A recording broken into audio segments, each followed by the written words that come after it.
What is up, my ducks and drakes? Welcome to the Crowded Lake, and today we're starting a new book entitled Forced Liar, Sinnersides by Uncertain Inadequate. Summary. Deceit. Lies. That's all he was. A liar. Right? Before we get into this, I'd like to advertise the author to you. They're really good, and I recommend you go check them out. Links to the book and to the author in the description below. Also, if there are any triggers or content warnings within each episode or story, they'll be posted in the description below. So if you would like to be warned about anything, it's in the description. Thought I'd let you guys know that so you could prepare yourselves mentally if needed, or to avoid if needed. Please don't force yourself to listen to things. Just do what's best for you. With that, on with the story. Chapter 1. Dark figures surrounded Deceit as he looked around his room. Dark, hollow, and empty. That's how everything was. Dark and empty. His room, his hallucinations, his thoughts, his existence. All of it was dark. Nothing was pleasant about him. He was born a disaster. The shadows had been appearing for some time now, but the more they appeared, the more they started to resemble his fellow sides. There was one for Virgil, one for Logan, one for Patton, one for Roman, and one, lastly, for Thomas. Often they would just be figures, the snake-like side seen about in a dreaded place he called his home, but other times they would speak to him. Ugh, I hate this guy, his creepy snake face. Will your face ruin my day? Dr. Turkle and Mr. Lies. I honestly don't believe you could give your honest opinion. Oh, that's definitely a lie. Their words stung like a knife in the back, but he couldn't let that get him down. After all, he was a dark side.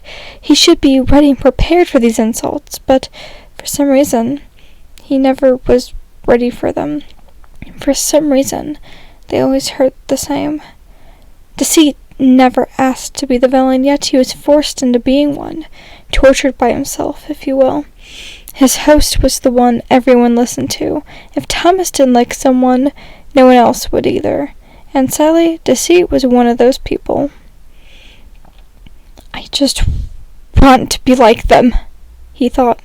I want people to love me. I want people to look up to me. I want people to respect me. I want people to believe in me. I want to be one of them. But deep down, inside of Deceit, he knew that was never gonna happen. Chapter 2. 10 days remaining. But deep down, inside of Deceit, he knew that was never gonna happen. As Deceit looked around, he could see none of other than his comrade Remus. Hi, Ree. The dark side yawned. I'm guessing you're as horrible as ever? Remus grinned as his eyes flashed mischievously. Even better. Deceit couldn't help but chuckle. Horrible. Remus laughed. For those who don't understand you speaking lies, that's hilarious. Whatever. Deceit rolled his eyes, smiling as he looked back at his friend. Deceit stood up. So, he started, wrapping his arm over Remus's shoulders. What we gonna do? I hope it's annoying the light sides. Oh, you bet! Remus's grin grew to the point his smile was nearly touching his ears, making his facial appearance Joker-like. Especially Roman. Deceit felt his heart gain the weight of 1,000,000 elephants. Had Remus forgotten he spoke in lies? Surely not. He had just spoke about Deceit talking lies, unless it was just at that time. Let's go then. Remus made a goofy face as he stunk out into his brother's room. Reluctantly, Deceit followed. Yep, Remus has forgotten. Remus, please. Pay attention to what I'm saying. I don't want to do this, he thought. His body was going numb as he appeared in the prince's room beside the Duke. Roman was sitting at his desk, thinking. Thomas needed another video idea. If Roman couldn't think of one, his entire career could go under. The creative side tapped his pencil on the table. He groaned in frustration. I can't think of anything.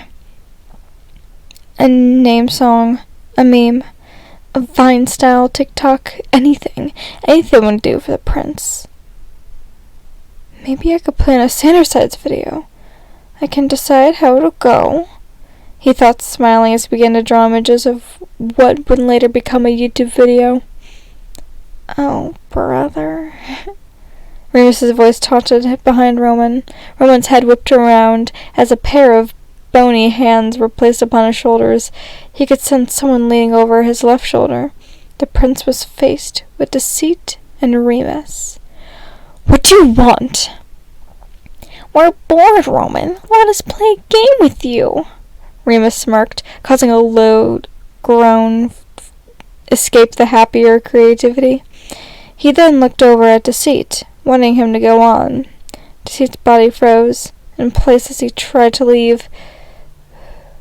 We want to enjoy Prince Roman's royal company. He was lying the entire time. Oh, exactly. Remus spun Roman's chair to make his brother look him in the eyes. Roman put his foot up and looked at Deceit. You are not worthy of my company, not anyone else's, Roman snarled, showing his teeth. I am so worthy. I'm the most worthy one here. If Logan were there, or either the creativities had some common sense, they would realize something was wrong with Deceit. You dirty liar, Roman growled, standing up and preparing to attack the both of them. Now get lost. If you say so, Deceit shrugged, sinking down to the dark side's mind palace. Remus laughed as he sunk down after his friend had left. See ya, Roman. Dirty liar. Is that all I am to the others? I'm a dirty liar, and everyone knows it. Okay, everyone, that is all for today. I decided to start making these episodes a bit shorter, and the way that I planned the scheduling out, I'll be done with this book and the book sequel exactly in time for the Gift of Fanfiction, so I'm super excited about that. Remember, you can participate in the Gift of Fanfiction by submitting your one-shots down below. I have the rules in its own separate video, which I'll also put in the description if you'd like to hear the rules directly from my mouth instead of looking at the directions on Google Form. Yeehaw. There's also a Google form in the description just to recommend regular fanfics if you'd like me to read one of yours out loud, or even a creator that you really like that you recommend one of their fics. It doesn't matter if it's Sandersides, it could be any fandom, just I want to read stuff. Additionally, if you'd like to catch me at any other place, I do have social medias in the description below, along with my second channel where I go live, and my Etsy where you can find the beaded stuff I make. I do go on TikTok quite a lot now, so I hope you prepare for that. Thank you all so much for listening. Stay tuned next week for the next 2 chapters, and, like always, do your best.